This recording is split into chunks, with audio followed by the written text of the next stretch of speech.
Anybody didn't remember, just let me remind everybody on days like this, when you're outside, light clothing, and drink a lot of water. And it would be a nice day and over this weekend to just knock on the door of somebody that lives in your neighborhood that's shut in and say, just checking on you. Next time I go to the store, can I pick something up for you?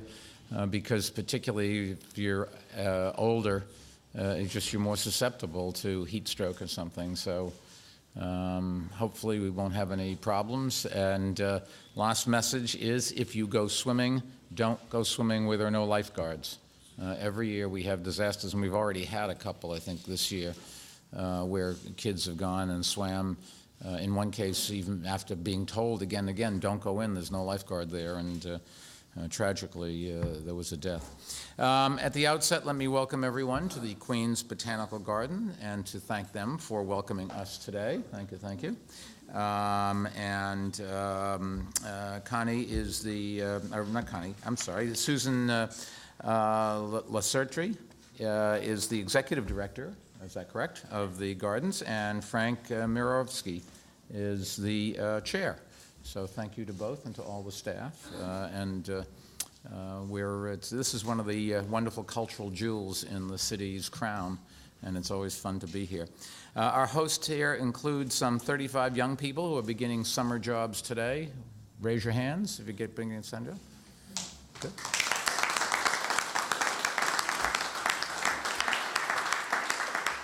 They'll be spending the next 7 weeks guiding visitors, working in gardens and greenhouses, and helping their own budding careers take root and begin to grow.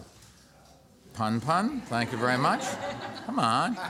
In fact, this is the first day on the job at scores of cultural institutions across the city and community organizations and private companies across the city for something like 29,300 young people ages 14 to 24. If I look like I'm between 14 and 24, it's misleading. I'm not. I'm just slightly older than that. Seriously, they're all part of the city's summer youth employment program, and they make up the lion's share of the roughly 30,600 young people who are starting subsidized summer jobs and internships this week, and they include participants in a new summer job initiative. Tomorrow will be the first day at their summer jobs in the fast-paced, fast-growing world of information technology for 100 students in some of our career and technical education high schools. And they're taking part in a new Summer Scholars pilot program. It's supported by the Bank of America, which is represented here today by New York City Marketing Manager Connie Verducci. Connie, there you are.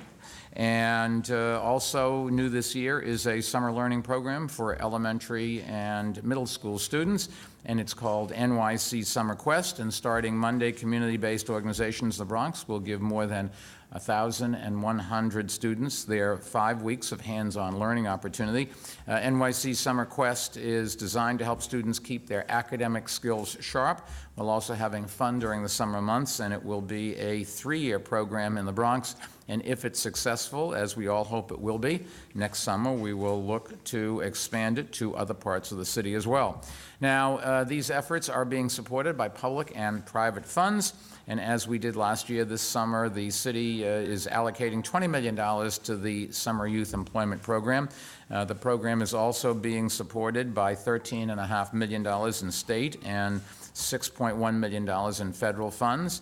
And the Mayor's Fund to Advance New York City and the Fund for Public Schools have also raised more than $6 million in private donations for summer jobs and summer learning this year. Lead supporters of the Summer Youth Employment include the Walmart Foundation, the West Harlem Local Development Corporation, represented here today by its chairman, Donald Notice, and its executive director, Kofi Boatensi. And Goldman Sachs, another great corporate citizen, represented by Joseph Snodgrass of the firm's Office of Corporate Engagement. So thank you all to you, and where are you? There you are, hiding in plain sight.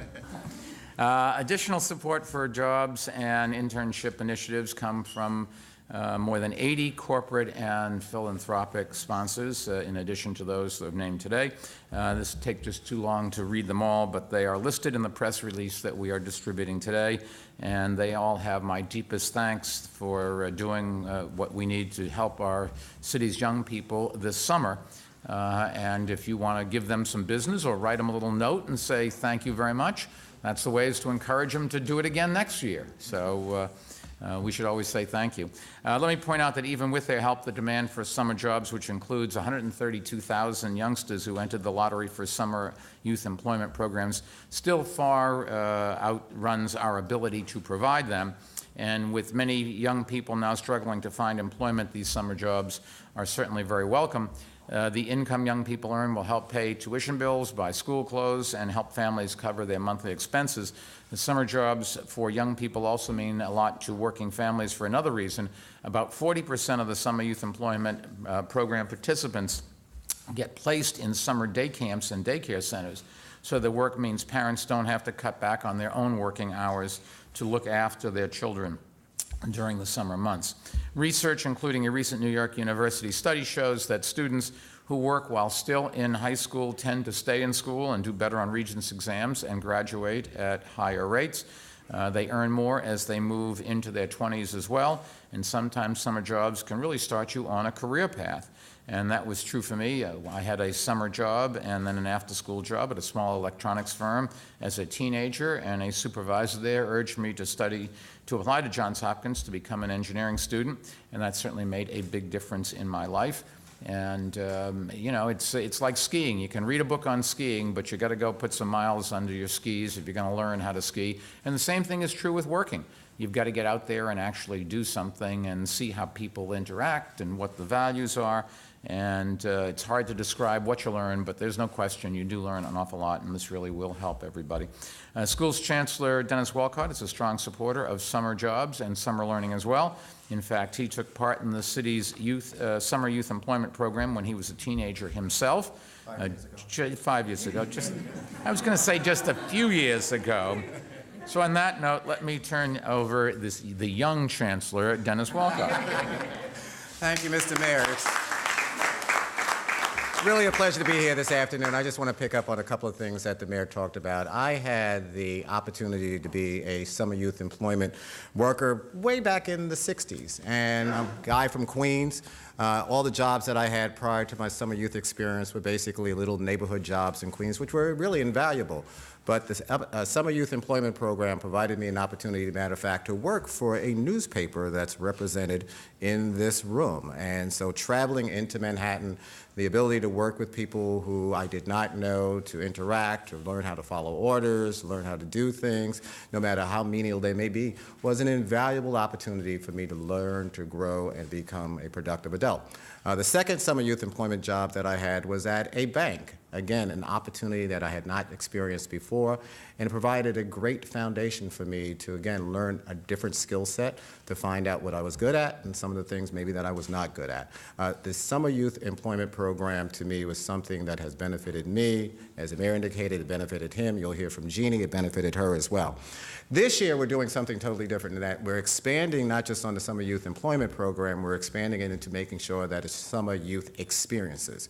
And so as the mayor indicated, we're adding a component where we have students who are here from our career technical education schools who will have job placements aligned with the IT area.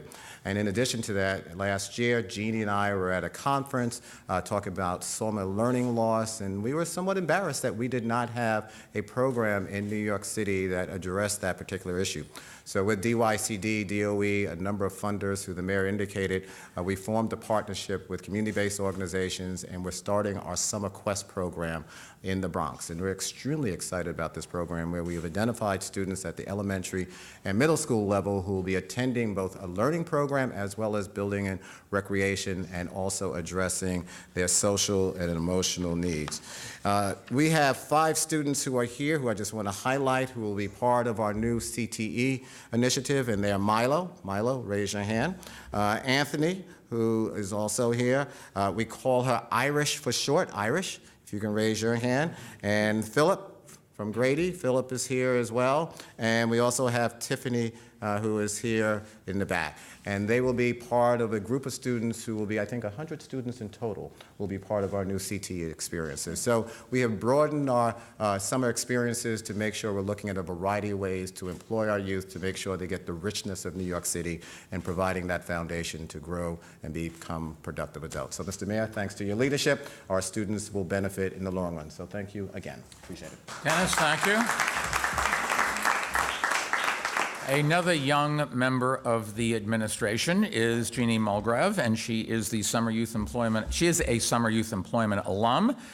So she's been there, done that, as they say, and now as Commissioner for the Department of Youth and Community Development, she oversees the program. Jeannie, you want to say a few words? Thank you, Mayor Bloomberg. It's really your leadership and commitment to youth workforce development programs that is the reason that we have 30,000 young people who will have a job in these tough times this summer. I also want to thank Chancellor Walcott, another staunch supporter of SYEP. As a former SYEP participant himself, he really knows firsthand the value of this program. I was in the program, but not in the same year. In fact, actually, just so you know, I wasn't even born when he was in the program. I want to acknowledge Congresswoman-elect Grace Meng, who's with us, and I know that it was her advocacy on the state level that led to that $13.5 million, and I know you'll do the same on the federal level as well, and as well as Councilmember Koo. And of course, a very, very special thank you to all of our private sector partners who've invested in New York City's young people. Your support is more important than ever in our effort to prepare youth for careers in fast-changing, high-skills economy. Supporting summer jobs is an investment that is sure to pay dividends for New York City in the decades to come. That's because if a teen works this year, she's more likely to work next year, she's more likely to increase her earnings over time, and less likely to engage in risky behavior. And now, as you heard the mayor mention, we also know that SYEP has a positive effect on high school attendance, which again underscores how important SYEP is. We all know that New York is home to talented, energetic, and resourceful young people who just need to get their foot in the door. If you have any doubts, just talk to all the young people who are here today. With the help of the Mayor's Fund to Advance New York City and dozens of private partners, we've raised more than $2.8 million from the private sector. This means 1,900 additional young people will get to work this summer. They will work at work sites across the city, including summer camps, parks, hospitals, museums, libraries, and of course right here at Queens Botanical Garden. And who knows, maybe among the 35 we'll see a future horticulturalist or landscape designer. And then they'll tell me what that means, because right. As the steward of the largest summer youth employment program in the country, DYCD has worked hard to make the program better for participants and businesses alike. Building on this foundation, we recently released a concept paper outlining our vision for the next iteration of the program, and we incorporated feedback from participants, employers, and nonprofit providers to create a new model that will meet the needs of our diverse youth.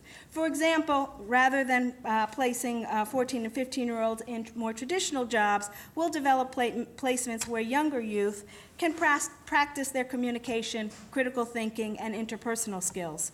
We also are adding more funding to vulnerable youth who are in foster care, juvenile justice systems, or may be disabled or homeless.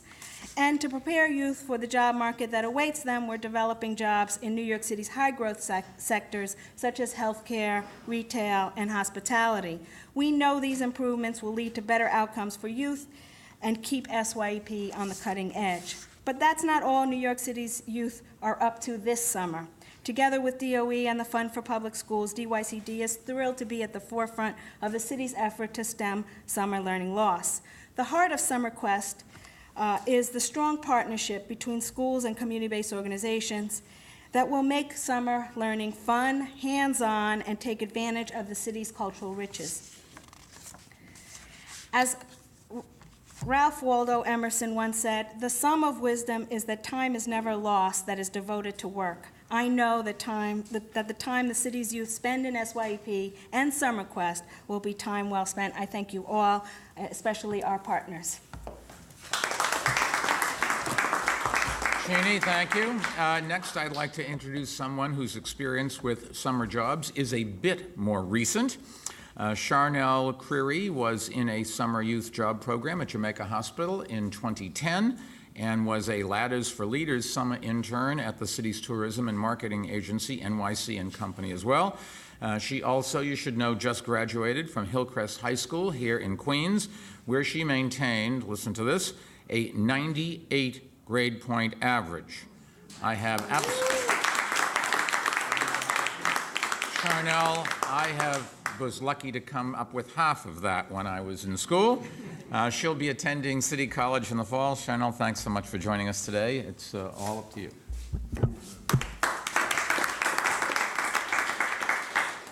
Thank you, Mayor Bloomberg. Good afternoon, everyone.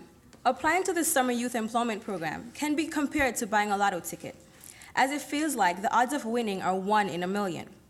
I thought that my application would be lost among the many, but thank God it wasn't, because just like every other youth who applies, I was looking forward to working, making my own money, and feeling independent. My first employment was through SYEP, where I was selected to work at Jamaica Hospital in the Health Information Management Department. Luckily, I was placed among great people who contributed to my wonderful experience. I thought filing was easy until I had to complete multiple binders. What I was able to take from that experience was that despite the position you're in, always do the best job you possibly can and have fun with it. The following summer, I participated in the Ladders for Leaders program. I learned to write a winning resume that landed me an internship at New York City and Company. I impatiently waited for the sun to rise every morning just to board the train to 810 7th Avenue, where there was always a warm and welcoming atmosphere. With the tools that I received from these youth employment workshops, I was able to enhance many skills and develop my characteristics. I was more organized and was able to prioritize and balance multiple meetings with my everyday assignments.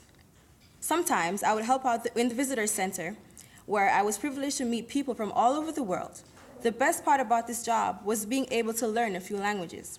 I have gained so much from the whole experience, being a part of SYEP and Ladders for Leaders to working at NYC and Company. My initiative and professionalism rewarded me the J.P. Morgan Chase Scholarship, where I will be starting my internship this summer. I would definitely encourage any youth, if at all possible, to get involved and take advantage of the career guidance that these programs offer. Although there is always room for improvement, I can truly say that I feel more than prepared for the corporate world. And for this, I would like to extend my gratitude to all who helped in making this possible. I just want to say a sincere thank you to the many sponsors of all NYC's youth employment programs. These youth programs have greatly impacted the lives of many, including myself. It's programs like these that propels excellence in the youth today. Thank you.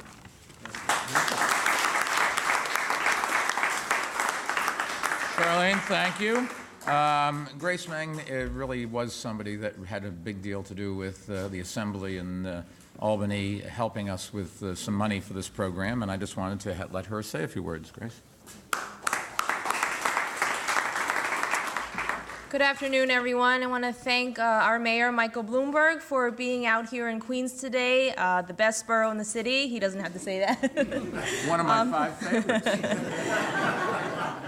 But really, having the leadership and the vision for so many of our youth across New York City. I want to thank our Commissioner Mulgrave and also Chancellor Walcott for their dedication to our youth and our future leaders. Our youth are truly the most important investment that we can invest in this city. I'm so proud to be a member of the State Assembly. Every year as we deal and negotiate with the state budget, there are so many items that we have to talk about, but the SYEP program has always been something that is absolutely non-negotiable and something that we do our best to maintain. And we can see so many of the youth here today. I want to thank all of you for really taking the time and the initiative to apply for this program, to be involved in this program. Congratulations on being chosen. Summer youth, whether it's volunteering, whether it's a summer job, is something that you will come to see in recent years how important it is to your future, and our city thanks you as well. So one day when Susan decides that it's not so fun to work 24 hours a day, 7 days a week, one of you may take over. So congratulations, and thank you, everyone. Grace, thank you. And nothing happens in the city without a lot of cooperation between the administration and the city council, and representing the city council today is Councilman Peter Koo. Thank you, Mr. Mayor, and thank you, Chancellor and Commissioner here. Summer jobs are very important to the youth. When I was a student in college many years ago, every summer I worked at Kentucky Fried Chicken, Dunkin' Donuts. Summer jobs provide you mental strength, physical strength, and spiritual strength. And you learn teamwork. You learn that money doesn't come easy. Summer youth program is one of my favorite programs the city provides. So I hope all you will enjoy the program, and you will learn how to work with other people when you after you finish the program. I congratulate many of you participating, and I thank the mayor and the leadership for providing this wonderful opportunity for our future leaders. Especially, we want to thank all the sponsors too. Thank you. Peter, thank you. Let me summarize today's announcement for our Spanish-speaking New Yorkers. Hoy, gracias a una colaboración con empresas privadas y inversión pública, más de 30,000 jóvenes están empezando trabajos de verano a través de nuestra ciudad. And before we take questions, let me just talk a little bit more about something I started talking about this morning. A lot of you were not awake at the time. I was at Bellevue Hospital this morning. Unfortunately, a police officer, Brian Groves, was shot this morning.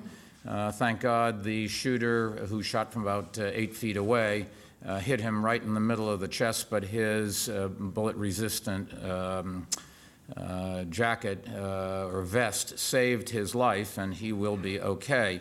I did talk a little bit then about gun violence throughout the city and the deadly paralysis in Washington that allows illegal guns to end up in the hands of criminals like this morning's shooter. In spite of Washington's inaction, I think it's fair to say the work of the NYPD has given us a crime rate that is the envy of nearly every other large city in the country. But right here in New York City, we have interest groups, politicians, and now judges that seem hell-bent on reversing the progress that we've made. Today's shooting occurred during a vertical patrol of a public housing complex, and that patrol found a criminal with a gun. You should know we conduct these patrols in NYCHA buildings and in private buildings where the building owner requests it. The NYPD goes to these buildings for a very simple reason. It's where crimes are being committed, and to give residents of these buildings some security that those in doorman buildings are afforded. The NYCLU and others are suing us to limit both these patrols, despite the fact that they have been instrumental in saving lives and in bringing down crime in what are often crime and gang-riddled buildings. And in the last 2 weeks, we've had 2 separate court decisions overturning convictions where the police officer had a legitimate suspicion that an individual had a weapon, and the officer conducted a search that produced an illegal gun. As you know, there is a chorus of groups and individuals who want to place arbitrary restrictions on police officers and hamper their ability to take guns off the street, preventing guns from being carried in the first place and further drive crime down. And I think if you ask people that live in NYCHA housing, they will virtually all tell you there is still too much crime and would like to see our efforts doubled, not cut in half. Our critics like to point to other cities and say that police departments have done superior work, but the facts really dictate otherwise. The good news is we are on track for fewer than 500 murders this year, and we have seen the number of murders below 600 in every year for the past decade, something that had never been done before in the history of New York City since we started keeping crime statistics. If we had had the murder rate of Los Angeles, we would have had about 630 murders this year. If we'd had a murder rate of Chicago, we would have had about 1,300 murders this year, 1,400 murders at the rate of Washington, D.C., 1,700 murders at Philadelphia's rate, and 2,500, 4,000, or 4,700 murders at the rates of Baltimore, Detroit, or New Orleans, respectively. Just think about those kinds of body counts here today, where in the first 6 months we have had less than 200 murders.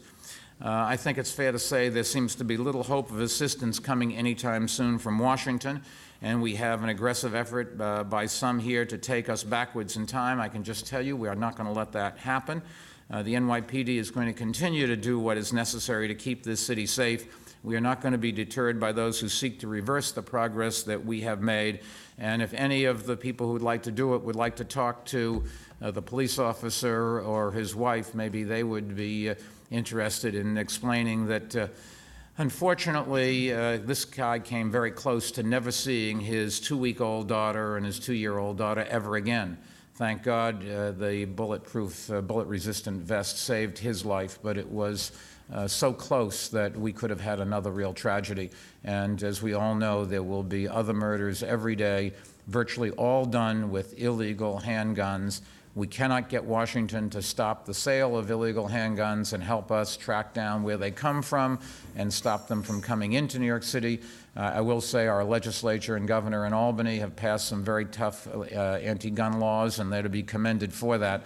But this is a national problem, not a problem that the state can deal with itself. In terms of what the NYPD has been doing, it is really quite amazing that not only have we brought the murder rate down to levels never even heard of before, but nobody would have predicted. We've also done that while we have cut the number of people that we incarcerate by a third over the last 10 years. So we are training young kids who've fallen off the straight and narrow.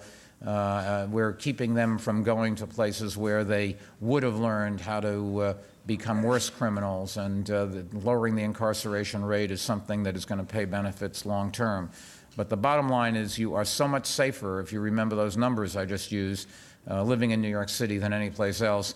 We don't want to go to what other cities have. Quite the contrary. We've got to keep doing what we've been doing and make everybody safe so that everybody comes home to their families, not just the police officers, but you and me and our children and grandchildren.